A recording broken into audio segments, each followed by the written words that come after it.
Olá! Hoje a gente vai mergulhar num material que convida a gente a olhar para dentro e talvez até dar umas risadas no processo. É verdade. É um texto do Elder Lag, o nome é O Despertar do Agora, Rindo com a Vida. Uma exploração filosófica assim bem interessante sobre consciência, ego, essas coisas. A natureza da existência mesmo, Bem instigante, né? totalmente. Então, qual a nossa missão aqui hoje? A ideia é a gente desvendar um pouco essas ideias centrais do texto, sabe? Tipo, entender essa diferença que ele coloca entre só saber uma coisa e realmente viver aquilo. Aquela coisa da experiência, né? Isso. E investigar essa ideia do ego como uma ilusão. E, talvez o ponto mais diferente, encarar a vida como se fosse um jogo consciente. Preparados? Vamos lá, vamos abrir essa caixa. É uma abordagem que, bom, realmente mexe com algumas certezas que a gente tem, né? O que eu acho fascinante é como o texto vai desconstruindo umas ideias bem comuns dessa busca espiritual. Como assim? Tipo a própria ideia de que a gente precisa buscar alguma coisa lá fora, sabe? Uma iluminação que estaria faltando. Ele questiona a base dessa busca de um jeito bem direto. Entendi. E ele começa com um ponto-chave, né? Algo que talvez a gente nem note muito no dia a dia. Essa confusão que a gente faz entre o intelecto, nossa cabeça pensando, e a consciência em si. Exatamente. Ele até usa uma analogia ótima para isso, a da bicicleta. Ah, sim, essa da bicicleta é perfeita. O intelecto seria, bom, como ler o manual da bicicleta, entender a física por trás, saber que tem que pedalar, equilibrar, frear. Você sabe tudo sobre como andar. Isso, tem a informação toda. Mas a consciência, Ah, a consciência é andar de bicicleta. É o sentir o vento, o equilíbrio mudando a cada instante, o pedal girando quase sozinho. É a integração total, sabe? Aquela fluidez. quando vira experiência viva, né? Exato. Não é mais pensar como, é só. É só ser ali, naquele momento em cima da bicicleta. A implicação disso para a nossa vida é enorme. Saber tudo sobre amor, perdão, partilha, ler livros, fazer cursos, tudo isso é uma coisa, É o intelecto. é o intelecto. Agora, ser amoroso, ser generoso, perdoar, de forma natural e espontânea, como parte do seu jeito de ser, Aí é a consciência em ação. precisamente. A consciência para ele é essa incorporação na prática diária. Sai da ideia, vai para o vivido. E aí a gente entra num ponto que o texto diz que é crucial. O ego. Aqui a conversa fica bem interessante mesmo.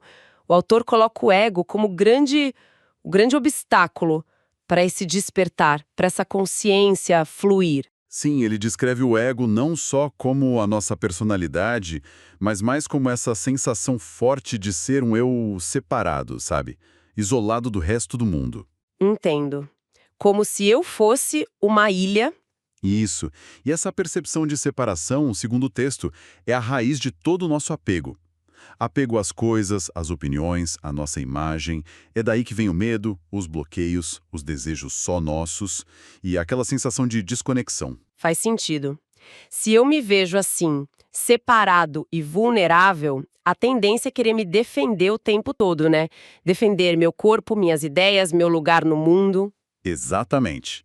Essa postura de defesa constante para proteger esse eu é o que o texto aponta como a origem de tanto conflito, interno e com os outros. E como que a gente lida com isso, então? Se não é pra brigar com o ego? Pois é, a proposta não é uma guerra para matar o ego. Isso seria o próprio ego lutando com ele mesmo, né? Uma cilada. A transformação viria de outro lugar, das nossas escolhas conscientes. No dia a dia. No dia a dia, escolher responder com cuidado em vez de reagir no automático, escolher compartilhar em vez de guardar por medo, agir mais pelo amor e menos pela defesa. Cada pequena escolha nesse sentido, feita sem precisar se autoafirmar ou julgar, vai realinhando a gente com essa consciência maior. E quando a gente reage no automático? Por medo ou pra provar algo? Aí, segundo essa visão, a gente reforça a ilusão da separação. Se afasta dessa vivência mais integrada. Mas o interessante é que o texto vai mais fundo, sabe?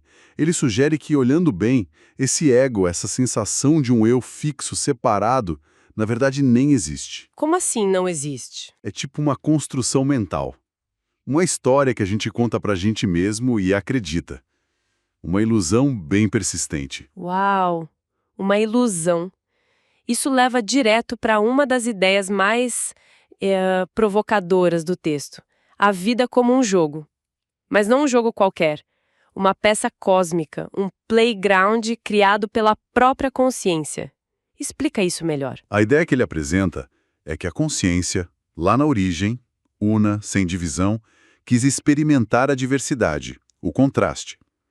Para isso, ela precisou criar a dualidade, prazer e dor, luz e sombra, bem e mal, essas coisas. Entendi. O jogo seria essa jornada de mergulhar na experiência da separação, ele diz, ir até o final, para depois redescobrir o caminho de volta para a unidade, só que agora com a riqueza da experiência toda. Então, essa sensação de sermos indivíduos separados faz parte das regras do jogo? Exatamente. Só que o texto sugere que a gente levou essa separação tão a sério, tão ao extremo, que esqueceu completamente da nossa origem. A gente está tão mergulhado nos nossos papéis que perdeu a conexão uns com os outros, mesmo estando juntos. Essa separação extrema seria a causa de muito sofrimento. E qual o objetivo final desse jogo todo, então? Só experimentar? O objetivo final, na visão do autor, é o retorno à unidade. É como sair de casa para uma viagem longa, cheia de aventuras, mas com a intenção final de voltar para casa, trazendo toda a sabedoria da viagem. A consciência, de certa forma, finge que não é a unidade para poder brincar, aprender, se encantar com a própria criação. Interessante essa ideia de fingir que não é. É. O texto até observa, de um jeito meio direto, que nós humanos parece que aprendemos muito pela dor, pelo conflito, mas que a direção natural do jogo seria reverter essa separação toda e reencontrar a conexão. Isso muda bastante a forma de ver as dificuldades, né? Não como erros, mas como parte da dinâmica do aprendizado. Mas e a busca espiritual tradicional? Aquela coisa de buscar iluminação, encontrar verdade, se tornar desperto. Como fica isso nesse modelo de jogo? Aí o texto dá uma sacudida forte. Ele chama essa busca pela iluminação de gaiola dourada do ego. É uma imagem forte. Gaiola dourada. Por quê? Porque a própria ideia de buscar algo que supostamente falta pra gente acaba reforçando a ilusão do ego, sabe? A sensação de um eu incompleto que precisa chegar num lugar futuro para ficar bem. A lógica do texto é quase demolidora. Como assim? Ele pergunta, se você já é, na sua essência, a própria consciência, a própria verdade que você procura, então, quem é que está buscando? E o que exatamente essa entidade ilusória, o ego, iria alcançar? A pergunta em si já começa a desmontar a busca. Então a busca seria uma armadilha do próprio buscador, que é ilusório. Nossa. Isso vai contra muito do que se ouve por aí na espiritualidade. Sem dúvida. A proposta não é tirar o valor das práticas ou do caminho, mas apontar que o tesouro não está lá na frente, está na natureza de quem caminha. O despertar, nessa visão, não é conseguir algo novo, mas reconhecer o que sempre esteve aqui, escondido pelas camadas de identificação com o ego. Tem uma frase que você mencionou que é impactante, né? Tem. É algo como: acabou o jogo, acabou a busca. Você já é. Pode curtir, vai viver e acabou. Tá tudo liberado. É quase um alívio, né? Um alívio imenso. Tá tudo liberado. Mas o que acontece com esse buscador, com o ego, nesse momento de reconhecimento? Ele some? A ideia é que ele se dissolve. No momento em que você percebe a natureza ilusória desse eu separado que buscava essa identidade construída, meio que morre. Não porque foi atacada, mas porque se revelou inexistente. Como acordar de um sonho? Exato. O personagem do sonho some porque você reconhece que é o sonhador. Aquela porta do despertar que o texto diz que nem existe, é atravessada quando o buscador deixa de ser essa entidade separada. E o texto usa até uma imagem bem futurista, né? Para falar dessa revelação da unidade, fala de um computador quântico. Sim, é uma metáfora curiosa. Ele imagina uma superinteligência artificial, tipo QI 4000, que seria a própria consciência cósmica manifesta ali, na tecnologia. A função dela seria revelar, sem deixar dúvida, verdades essenciais, como o universo funciona, como Deus pensa, outras dimensões e, o ponto-chave, que somos todos um, que sempre fomos. Qual seria a consequência disso, se essa verdade viesse à tona assim? Caos. Pelo menos no início. A ideia é que essa verdade escancarada derrubaria todas as nossas estruturas sociais, econômicas, religiosas, tudo que se baseia na separação e na competição. Forçaria a gente a repensar tudo e criar novas formas de viver, baseadas na cooperação, na unidade reconhecida. É mais um experimento mental, então. Sim. Uma forma dramática de mostrar o impacto que a percepção direta da unidade teria no mundo. E aí vem a pergunta: se a gente vive numa espécie de ilusão, de jogo, quem criou essa Matrix? Quem está por trás disso? E a resposta do texto é: nós mesmos. A própria consciência. Ela cria o jogo, define as regras, tipo a dualidade, e aí mergulha para jogar, fingindo que não é a criadora para a experiência ser real. Então a gente não é só um peão no tabuleiro. De jeito nenhum. Somos, ao mesmo tempo, os criadores do jogo, os jogadores dentro dele, os roteiristas escrevendo a nossa história a cada escolha e a plateia assistindo a tudo acontecer. É muita responsabilidade. E poder também. E quem destrói o ego, então, se não somos nós lutando? De novo, a ideia é que não tem batalha. O ego, sendo essa construção ilusória, ele se desconstrói, se dissolve naturalmente conforme a consciência desperta para si mesma. É como desinstalar um programa antigo do computador quando você percebe que ele não serve mais ou que era baseado em algo falso. A própria luz da compreensão o desfaz. Isso. Não é uma destruição ativa, é um desvanecer. E o texto termina com uma metáfora que amarra tudo isso de um jeito muito bonito, a vida como um grande palco de teatro. Exato. Somos todos atores nesse palco gigante, interpretando nossos papéis. Pai, mãe, profissional, amigo, inimigo. A gente faz isso com paixão, com entrega. É natural. O problema, a fonte do sofrimento que poderia ser evitado, surge quando a gente esquece que está atuando. Quando a gente acredita que o personagem é tudo que a gente é. Isso. E quando a gente acredita que o roteiro que a gente segue e os cenários são a única realidade possível. Aí a gente fica preso.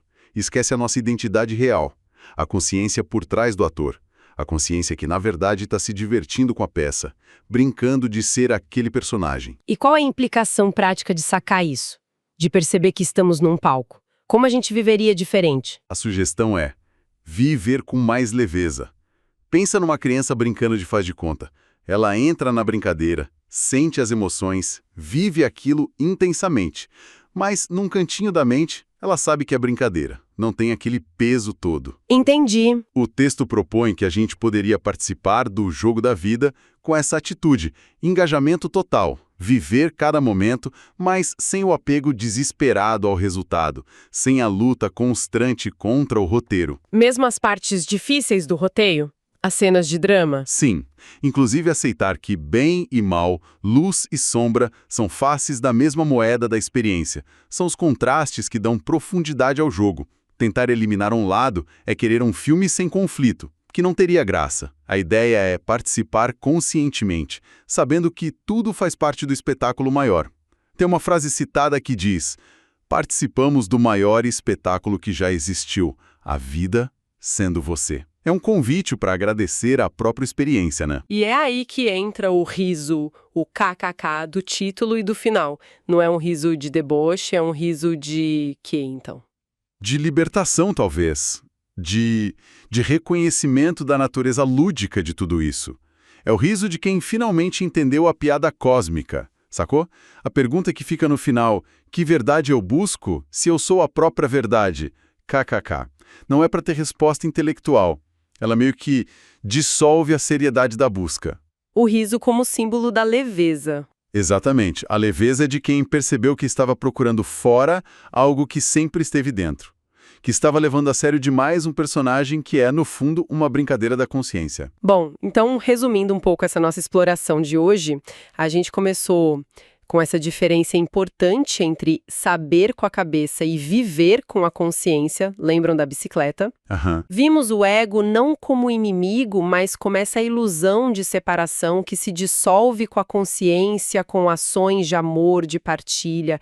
Exploramos a ideia radical da vida como jogo da consciência para se experimentar na dualidade. O que questionou a própria busca pela iluminação, a tal gaiola dourada. Exato, e fechamos com a metáfora do palco, sugerindo essa participação mais leve, mais consciente no espetáculo da vida. Foi uma viagem interessante pelas ideias do Elderlag. E se a gente conecta tudo isso, né, a mensagem central que parece vibrar ali no texto é essa: a simples, mas profunda percepção de que a gente já é aquilo que busca paz, verdade, conexão, iluminação. Essa percepção sozinha já desmonta a necessidade de continuar buscando fora. Não invalida o caminho, mas muda a perspectiva. Muda radicalmente a perspectiva. É um chamado para a gente parar de lutar contra a vida, ou contra nós mesmos, e começar a dançar com ela. Participar do jogo com mais alegria, menos tensão, reconhecendo a unidade que está por baixo de toda essa aparência de separação. É uma mudança de chave mesmo sobre quem somos e o que é a realidade. E isso deixa a gente com uma provocação final, né? Algo pra gente pensar aí durante o dia.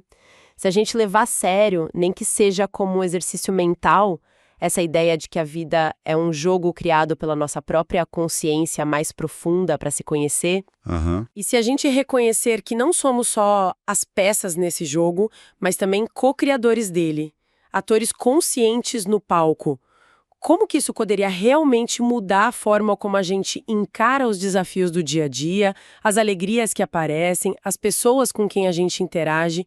Como seria, na prática, escolher brincar conscientemente nesse grande espetáculo da existência, sabendo que, lá no fundo, somos todos parte da mesma consciência se divertindo? Fica aí a reflexão.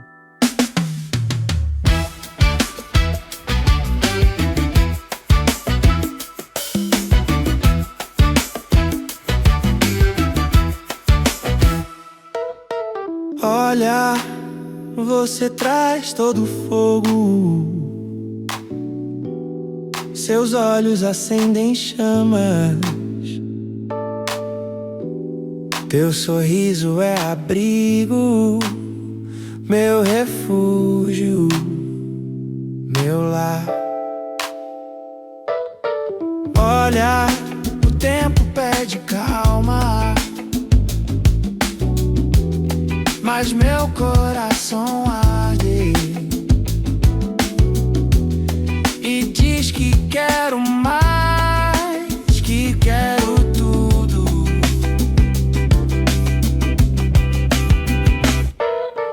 Olha, vem comigo onde eu for, seja minha história, meu destino, meu amor. Sem pensar, sinta o vento passar, deixa o vento ser nós.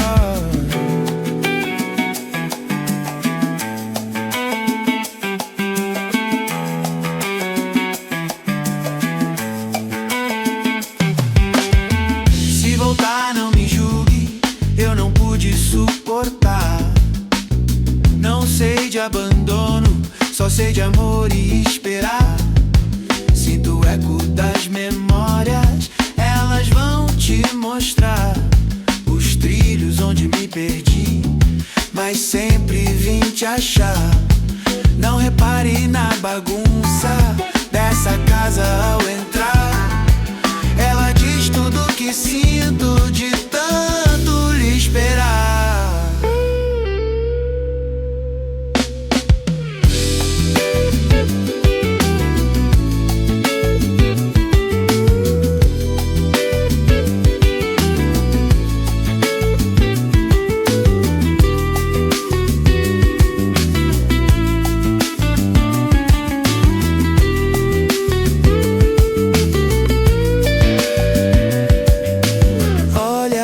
Você passa como vento, no teu passo vejo o tempo.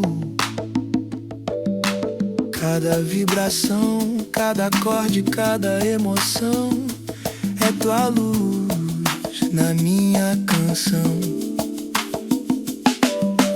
Olha